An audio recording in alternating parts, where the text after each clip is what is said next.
people. So, today I wasn't gonna make a video tonight, but I was like, you know what? Let me make a video, okay? And the reason why I wanted to make this video is because when I was hanging out with my mom and my nieces earlier today, I was noticing that there are traits in obvious people that I don't like in people. I mean, there's just traits I don't like in people. And I remember when I was younger, I used to get so mad at my mom and at people for having certain personality traits, or people who are narcissistic, or people who always get scared, people who always get nervous, people who are negative. I will always hate them for that, you know? But as I started growing older, I started to notice that you can't change people. People are who they are. You cannot change people. And conflict arises when you try to change people. Conflict arises when you try to forcibly change the way they think, change the way they feel because you think it's right. Even though you might be right, you're doing it wrong. Even though you might be right, you're doing it wrong. Why? Because people will resist.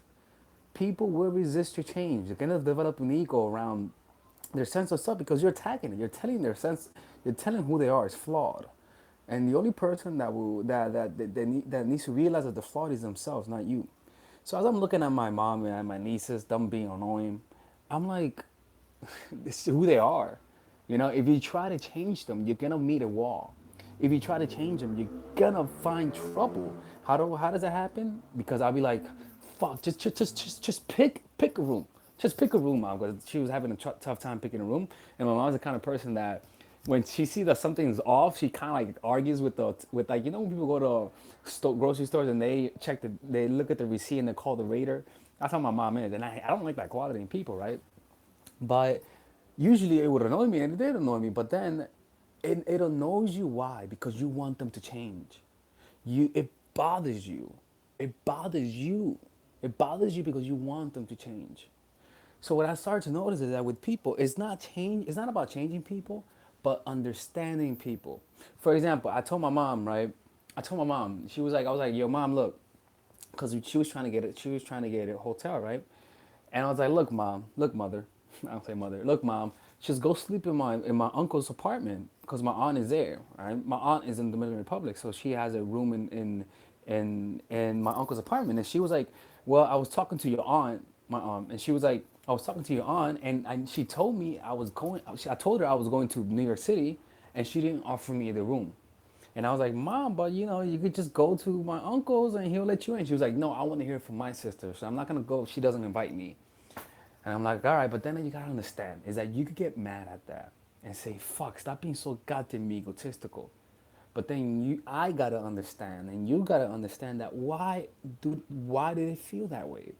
What's their justification? Clearly, there's something that's more complicated than your simple solution of just go.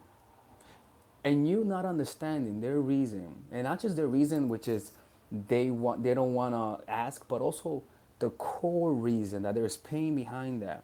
When you miss that, you misunderstand them. And what tends to happen is that because you miss it, then you start acting out of your ego. You know, you want to prove them wrong. You want to show them that they're wrong, and it's not suddenly you start creating an argument. But now, when you first, before you change people, just try to understand people. Just try to, Barbie Lee, get out of here. Just try to understand people, and take a second to see where they're coming from. You know, because when you understand that, then you can maneuver around them. You see, it's not about changing people, but understanding them so that you can maneuver around them. You see, people try to change people with force. No, you have to be slippery. You have to be smart. You have to have compassion and see who they are so that you can maneuver yourself around them. For example, if you're dealing with someone who's difficult, you could either deal with someone who's difficult. No, you could either get mad at the fact that they're difficult. Ooh, like better like you could either get mad at the fact they're difficult and say fuck them. I'm not gonna make a business with them. Or you could realize who they are and maneuver a strategy based on who they are. You see what I'm saying? Like it's not about trying to change people, but about how to maneuver around them. Like water, when water flows, it doesn't tell the rock to move; it goes around it. So, for example, now that I know that my mom does that, it's not that I've never seen it before, but I have never seen it from that perspective, right? Maybe it's the microdosing of shrooms. That's weird. Yeah, possibly could be that, right? Who knows? But with people, man, for example, like if you know that somebody is let's say that somebody, let me give you an example. Let me give you an example. Okay, for example, right? Remember that Fuzi Tube guy, right? He was saying that he was gonna make an event in 7 days, right? Telling everyone he's gonna make an event in 7 days because he wanted to prove the haters wrong, right? If you wanna, if you no, that's not a good. What I was gonna say is, if you understand that he wants to prove hater wrongs, then in order to prove him wrong and increase the likelihood that you're gonna prove him wrong, just say rather than 7 days, why not 2 days, and give him that challenge. And of course, in 2 days he's not gonna do it, but because he wants to prove you wrong, he'll do it. So you understand that he wants to prove you wrong. Then what you do is you give him a challenge that he cannot meet, and so you're literally giving him a rope to hang himself, right? So with people, when you understand who they are rather than trying to resist it, then you can make a plan based on your understanding of people, not based on your own reactions. See what I'm saying? So with people, when you getting to know people, first know who they are, know their motivations. For example, if you're getting to know somebody and you notice that they get mad when people disrespect them, notice that. Also, that don't just get mad at how. Don't just notice that people they don't like when people disrespect them. Look and try to understand why. Like you gotta be looking out for those signs. Like look at reactions. Look at reactions and be like, huh, interesting. How does that reaction correlate to the last reaction? And you start connecting the dots, right? And then when you start connecting the dots, then you can begin to formulate a strategy on how to deal with them in whatever thing you want to do. You know what I'm saying? But the point is, you first gotta listen and understand people, understand how their mind works. And the only way for you to understand how their mind works is to not take things personally. And because when you take things personally, you don't have the time to evaluate and read their signs. You see, but when you don't take things personally, you take your experience almost like a scientific experiment. You're like, oh, he gave me this stimulus. Huh, how does this stimulus go with that stimulus? How does this make this person who the person is? The problem is that people are always sending you signs of who they are. They're always trying to tell you who you are, but most people never listen. Most people never listen because they're always in their heads. You know what I'm saying? And so, to understand people, the first step, you see, I want to say compassion, but a lot of lunatics, a lot of psychopaths have compassion, understand people deeply, but they just don't give a fuck. So I guess to understand people, you got to think outside of your own head and think in people's shoes. Be able to think in their perspective. For example, like when I was hanging out with my mom today, I started to notice how, since I'm hanging out with my nieces, and I started imagining how if I would hang out with my nieces and I wanted to hang out with them, and they tell me, Alexis, we don't want to hang out with you, we want to hang out with our friends, I would really get offended by that. Even though I understand why they want to hang out with their friends, I still would get offended by that. And that never happened to me before because when I was a beautiful child, I would want to hang out with my friends, right? And I never thought how that would offend my mom. I never thought how that would make my mom feel. That would, of course, thinking back at it, of course it'll make it feel bad. Now she has to deal with it because that's the reality of people growing up. But there was just so many things that you you would that just passes you. Just there's just so much information that's literally right in your face, but you just cannot you're not looking at it because you're not looking at it from the right perspective. You're not looking at it with the right frame of mind, right? But when you're angry and you're so or you're upset at life and you have emotions clouding your thinking, when information comes in, you're going to filter it. And so you're never really gonna see the whole information. It's kind of like the world that we see. Other animals see another world. Why? Because they're filtering it through their faculties, right? And so a bat could see the world differently, sees it through its sonar radar. A dog sees it differently, right? A dog sees the world through its nose, right? So information is coming in and is being filtered. So the thing is that most people have strong filters in the form of strong emotions and biases. And the problem is that a lot of people's attention are not inward; they're outward because we're always trying to find distractions. And as a result, they don't really observe the pain. The pain becomes so quiet, so like little static noise, like the humming of the refrigerator. And as soon as it stops humming, you notice that there was a sound. Most people live in pain in that way, where the pain is so quiet but so obvious that they can't look inside. it causes too much pain, you know. And so because of that, you're filtering your reality. So when people say hi to you, you don't really see them. You see them through the filters of your problems, through the filters of your ego. So when you try to understand people, it requires mental space. It requires more RAM, more energy. And that energy is most of the time being used up by your mind. But no, it's being used up by programs that are running in the background. And those programs are hidden pain, suppressed pain, anger, frustration. And when you look at people through the filters of your emotions, when you look at people through your emotions and what you want to get out of them, you never really see them for who they are, you know, because they'll be sending you information, and because it doesn't fit your goal that you have for them, which could be a relationship or you could be scamming them, you don't really get everything. And that's where most people get like get the they never get the signs that people are sending them. You know what I'm saying? Um, anyways, so yeah, man. Like, don't try to change people. You're just gonna meet resistance, man. With people, understand. It's like imagine having a mental kid, right? I'm not saying mental kid. I'm not. I don't have a kid, so I may use the wrong word. But imagine having a kid who's mentally retarded, right? Now, you know, you getting mad at the fact that he has mental retardation is not really understanding him, right? Because if you would just observe the behavior, you would say, why can't you just behave normal, right? And that's how I bet most people thought. But now that we have an understanding of that condition, now you're able to have compassion. And rather than getting angry at the fact that he can't eat on his own, you buy him a special chair for him, and you sit him down, and you feed him, right? So you understand his limitations, and you're going around it. You're not trying to force the issue. You're not giving him a template and saying this is how you are. With people, that's how you gotta be. You gotta look at their strengths, their limitations, their fears, their desires, and understand it clearly, and then strategize to under, and then strategize whatever the hell you're trying to do with them, right? Like business and whatnot. But before you do anything, you first have to understand. Before you start a business, you first have to plan. Before you commit to something, you first have to know who they are.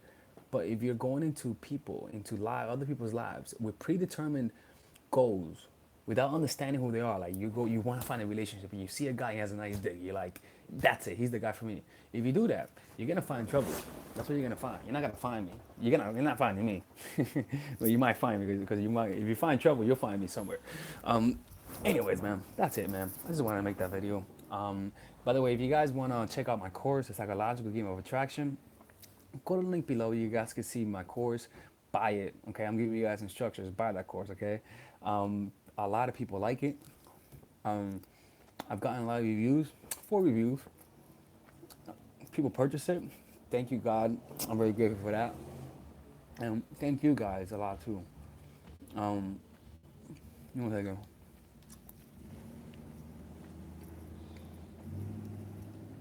Because it's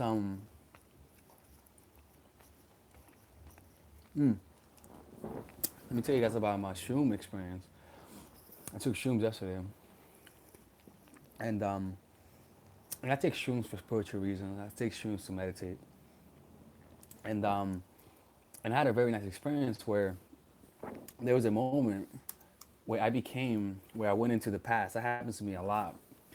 That when I take shrooms, I go into the past. To go into the past to see into the future, right? And and this time, I was in bed and I just saw myself deep into the past, like prehistoric era, like like after the dinosaur, after the Jurassic era, and I saw a prehistoric predator looking at me, like he was just looking at me, like he was just looking at me like that, like it was like a wolf, like a coyote like wolf. He was just looking at me, and they were talking to me, and I remember them saying, and again, I never heard anybody talking on psychedelics. I'm not gonna lie. It felt like my voice, but at the same time, it felt like it was a message that was translated through my voice. You know what I'm saying? It's kind of weird.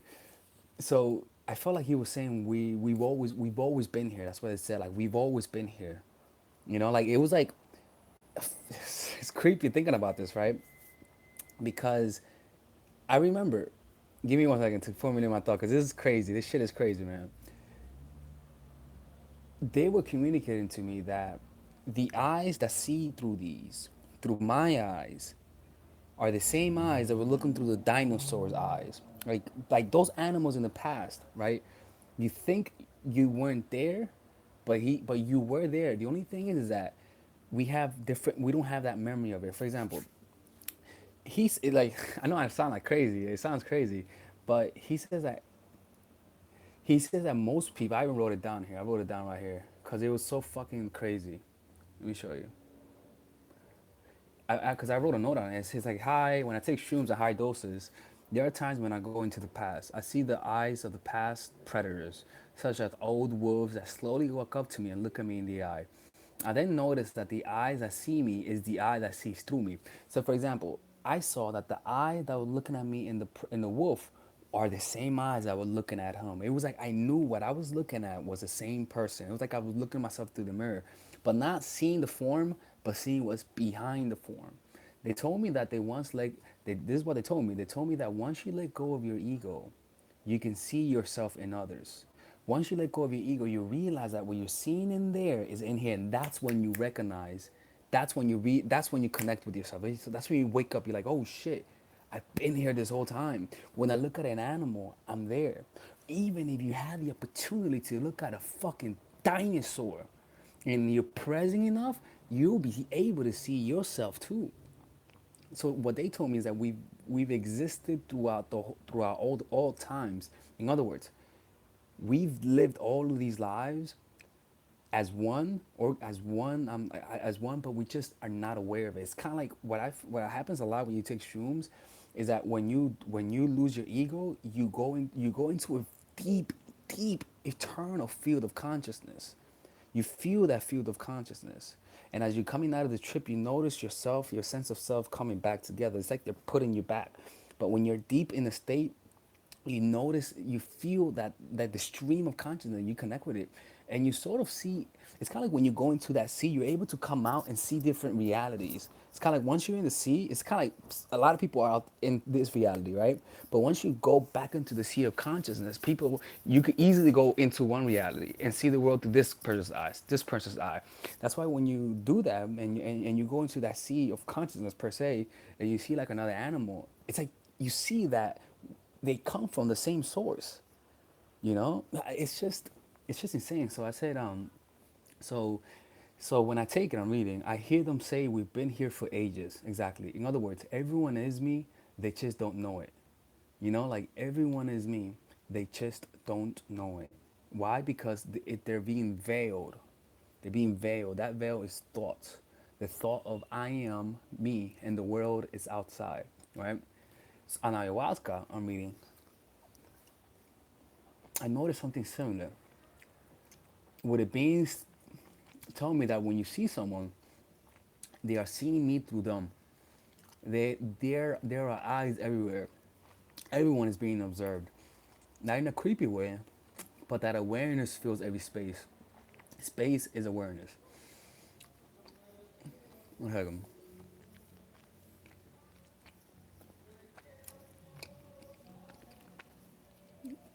And it's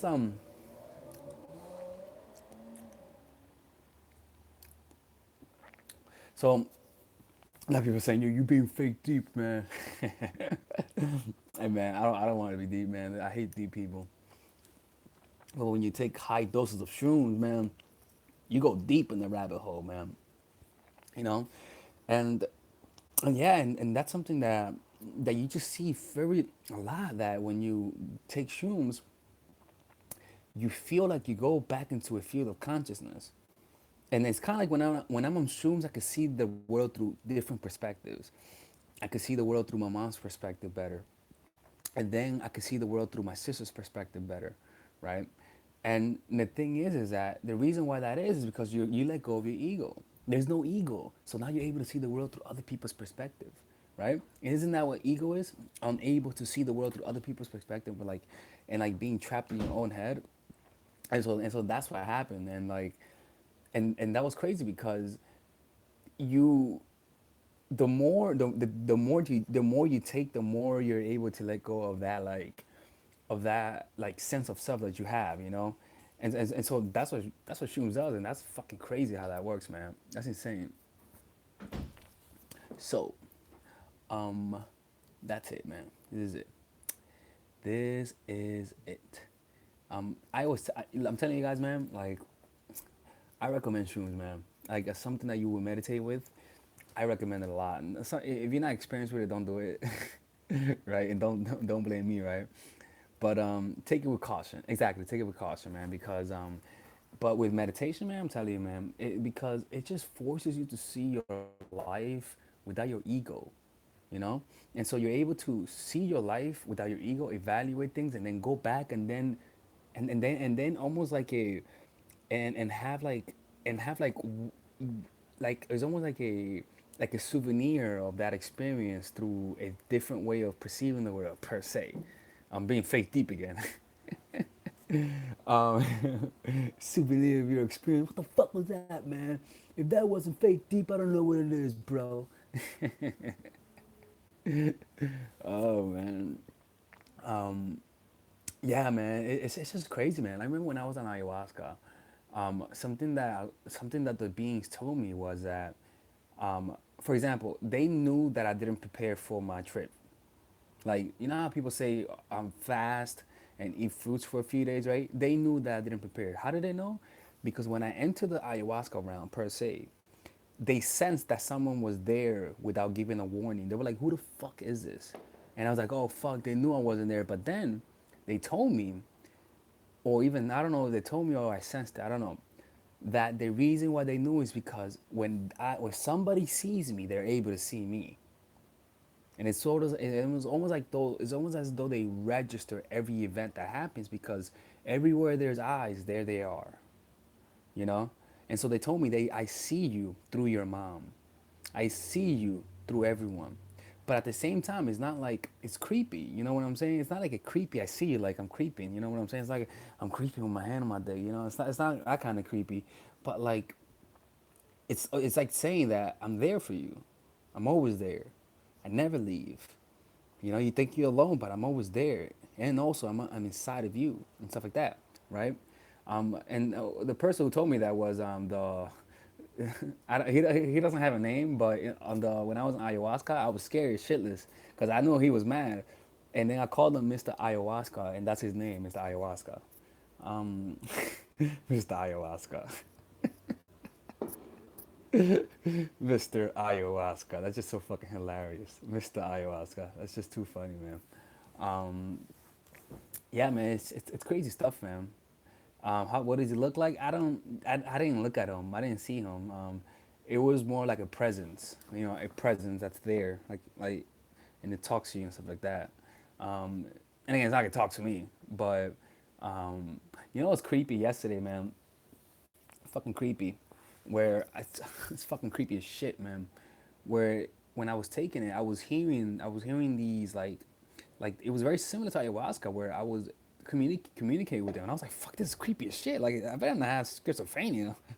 I'm like, this better not be schizophrenia. I got fucking creeped the fuck out for like a few minutes. I was like, "Fuck, I'm crazy now. I'm gonna see shit from now on." Um, but that's the risk you wouldn't take because it does do that. Like psychedelics, if you're prone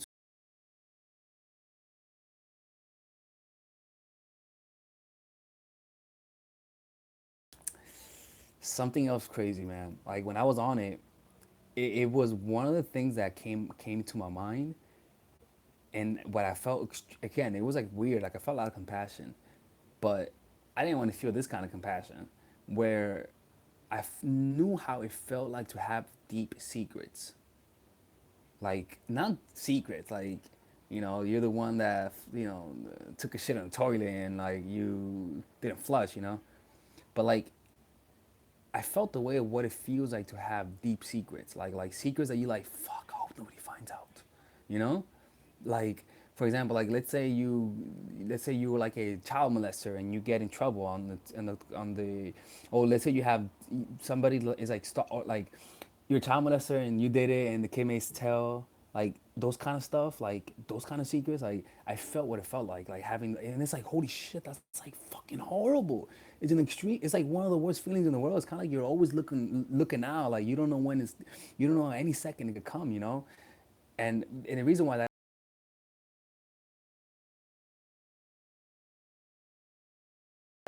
those like Cosby and stuff like that, like being caught with those kind of things and knowing that people don't like you, yo, that's enough. The price is enough, man.